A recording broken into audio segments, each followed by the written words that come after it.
Oh. How do I turn the microphone on? It's on. Oh, okay. Okay. So, when I was younger, I always thought I was set on what I wanted to be. Little did I know, the older I got, the more options there were. No longer was the decision between my parents' choice of announcing me as CEO at birth and my easily achievable dream of being the next Picasso, or even me becoming an extreme bike rider or a fireman. Imagine that. So as I moved into the 7th grade of middle school, the reality of colleges and careers started settling in, and the fear of the future overwhelmed me, and you can imagine the panic because I believed one decision would decide the rest of my life, but little did I know what was coming. So hi everyone, my name is Audrey Loy, and this year for my independent study, I chose to study marketing. I chose marketing because of a series of events in middle school. After these moments, I started taking business classes, joining marketing clubs, and of course applying for ISM. So, when I was accepted to join ISM, I knew it was time to overcome a challenge I've always faced in my life, which is holding back. Eleanor Roosevelt once said, "You must do the things you think you cannot do." ISM has been my chance to push myself further than I have before. My first chance to do this was talking with real professionals through informational interviews. So walking into ISM, my dream job was to work at a nonprofit. So consequently, my first interview was with Katie Carnival. Ms. Carnival had recently graduated from the University of North Texas last May, so during our interview she provided me immense insight on college studies and getting a job right out of college by sharing her experiences. She also taught me terms such as marketing collateral and also outlined basic skills I should have as a marketer. One important piece of advice she gave me was, where you start is not where you'll end up. This advice set a precedent for how I approached ISM for the rest of the year. Before, I've had a tendency to map out my future based on the absolute decision that I will pursue marketing. But she taught me that where there's only an extent to which I can plan, because life will take me wherever I'm supposed to go. So my second interview was with Dee Dee Snyder, the Vice President of Communications at Insight for Living Ministries. So I know from research that Insight's demographic is on the older side, so going in, I was interested in seeing how the demographic plays a role in online marketing trends. The interview began in a meeting room, and so it was filled with whiteboards surrounding the whole room, and there was tape charting out different activities and all the designs of the month. And so seeing the process of how one person's idea developed in like the team's final product was really eye-opening. And so she emphasized that because of her nonprofit's demographic, online marketing is not as prevalent, but the demographic is older than most, so they use direct mail to keep donors happy, but then online marketing is used for website and blog posts, which is used to find new customers. So that same day, I had an interview with Sandy Garrett of Stonebriar Community Church, and so I attend Stonebriar Community Church regularly, so before the interview, I already had an understanding of the church itself. However, I never truly grasped how marketing worked, especially because it was almost unnoticeable I was being advertised to. So the goal of my interview was to not only learn about marketing, but also understand how it works in an environment I'm already familiar with. She stressed the importance of quality and communicating with others is important in any career, especially in marketing where you have to correspond with other departments and their needs. My fourth interview was with Liliana Rogers of the Boys and Girls Club of Collin County. From this interview, I was hoping to gain perspective from a national nonprofit. Most of her time is spent communicating with customers or donors, and so whether it be following up with conversations or initiating them. And she also mentioned that marketing requires the ability to brainstorm effectively.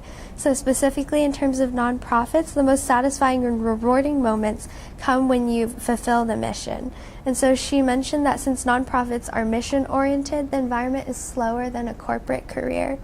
And she made me knowledgeable that all nonprofits are not alike. So depending on the size, the structure will differ. So smaller nonprofits you have to know how to do it all. And so then I use this to compare to corporate marketing, which is what I was debating between. And so I decided corporate marketing is probably where I'll end up. and is best fit for me. So the most interesting part of our interview was also that we got to connect over a school club called DECA. And so she said it was the start of her pursuing business, and she motivated me to continue doing it.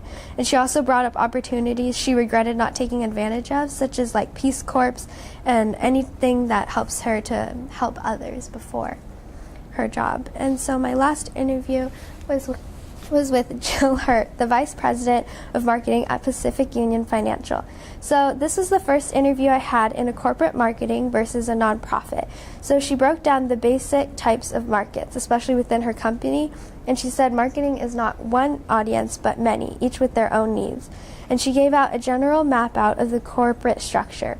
And she said that her structure at Pacific Union is more 2D with less hierarchy. And so at the end of our meeting, she brought me around the office and introduced me to people within her team. And I was able to grasp how marketing is cohesive, and I was introduced to roles I previously didn't even associate with marketing. And so around the same time, I